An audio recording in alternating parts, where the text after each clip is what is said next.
Supermassive Games is a video game development company best known for their interactive horror games, such as The Quarry and the Dark Pictures anthology. When I say interactive, I refer to the ability for the player to determine the outcome of various events and interactions.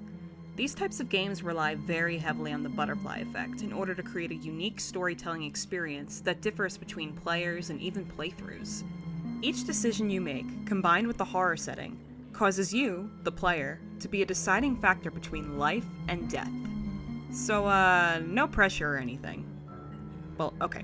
So not everything you do or don't do dramatically affects the story, as each game still follows the broad narrative, but giving players a new level of immersion by allowing them to directly impact the fate of each character is pretty unique, and is certainly the aspect of these games that got me hooked the most.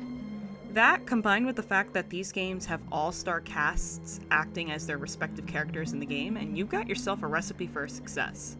Seriously, horror games with Hayden Panettiere, Brenda Song, and Ashley Tisdale? This is a Disney child's dream. Now, the most recent of these games released by Supermassive was actually a remaster of their most popular game, Until Dawn, with the original release being 10 years prior. And with the recent trailer of the Until Dawn movie, which, not gonna lie, I have no idea how this relates to the video game because this just looks like a completely generic horror movie with the Until Dawn branding stuck on top of it because seriously, who are you people? Who are you people? I figured it was time to express my thoughts that nobody asked for to answer the question. Did Until Dawn really need a remaster? Alright, quick crash course to get everybody on the same page. 8 friends take a vacation at a mountain lodge when some spooky stuff starts to happen, like ghosts, psycho serial killers, whatever the hell this thing is. Break me off a piece of that, Kit Kat bar. You know, just a random Tuesday. Oh, and did I mention that their 2 other friends died here after they all decided to be complete douchebags and subsequently let their friends run off into the woods when it's snowing, dark, and probably like -degrees outside? Because they did that. Yeah, compared to Supermassive's other games, this cast of character has to be one of my least favorites. Sure, this game has some of my all-time favorites, non-biased of course, but it also has some of the worst. And yeah, the player can control each character's actions and decisions in some cases, but generally each character has a rough outline of what traits they're supposed to have, and it proves difficult to force terrible people to be, well, less terrible. Sam and Mike are the most fun to play, as they get along fine with everybody and really step into the hero roles when disaster strikes. Matt, played by Jordan Fisher, just want to throw that out there, is the same, however with significantly less screen time, and the little screen time he does have is mostly spent dealing with this. Boom! Say what you want about Ashley or Jess, but Emily... Emily... Playing as Emily made me actively choose whatever options I thought would kill me, so I wouldn't have to deal with her anymore. And in a game where the one goal is to not die, that's really saying something. Really though, it's when these characters are put in life and death scenarios that they show their true colors, thrown into a night that has them battling for their lives. Whether or not they win that battle is up for you, the player, to decide. And I decide for Emily to perish!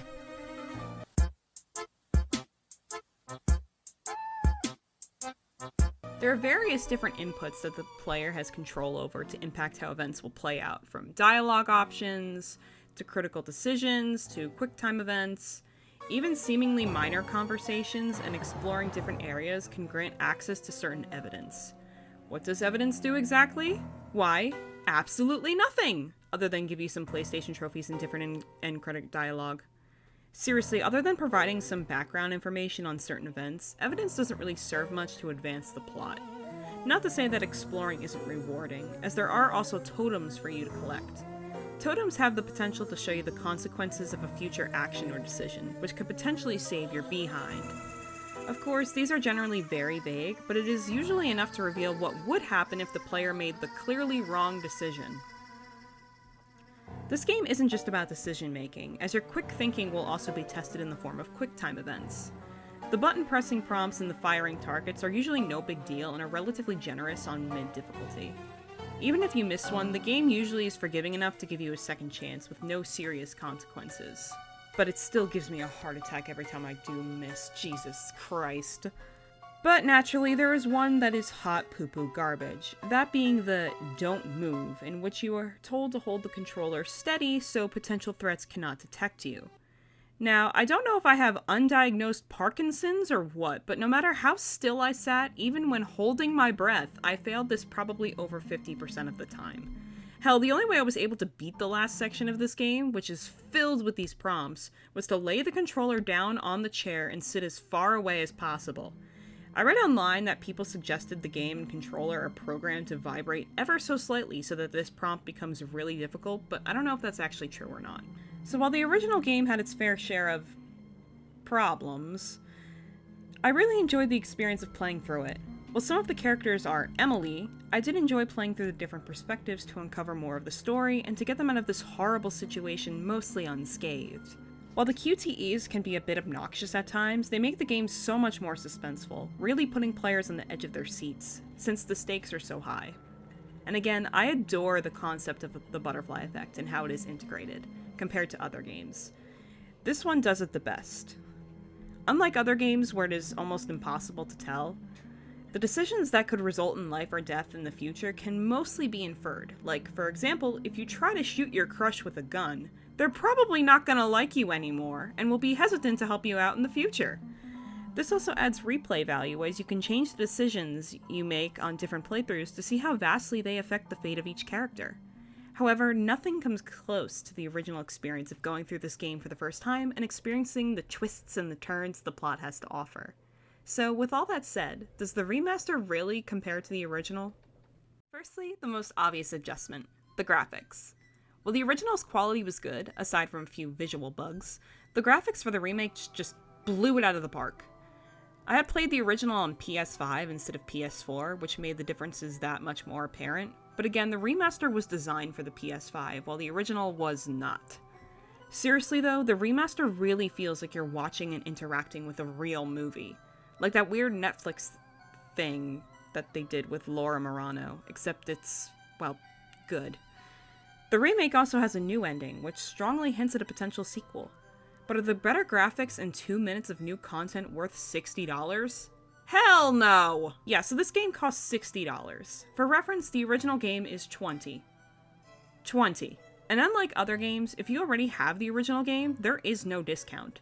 So that's a $60 game that most of the target audience will have already experienced. If you really want to see the new ending, just look it up on YouTube. Also, while the graphics are good now, they were pretty rough upon launch. Only supporting 30 FPS, different camera perspectives that low-key killed the immersion, and other technical difficulties that resulted in low player numbers. Although patches have since come out to fix most of these problems. As for my opinion, I feel like this remaster wasn't really necessary at this time and was handled poorly. Mostly just being a device to advertise the upcoming film, which itself was falsely advertised since it's not an Until Dawn film, but rather a film within the Until Dawn universe. If you really want to play this game, which I recommend that you do because it is really fun and a unique experience, just play the original. It'll save you $40 and give you a very similar experience.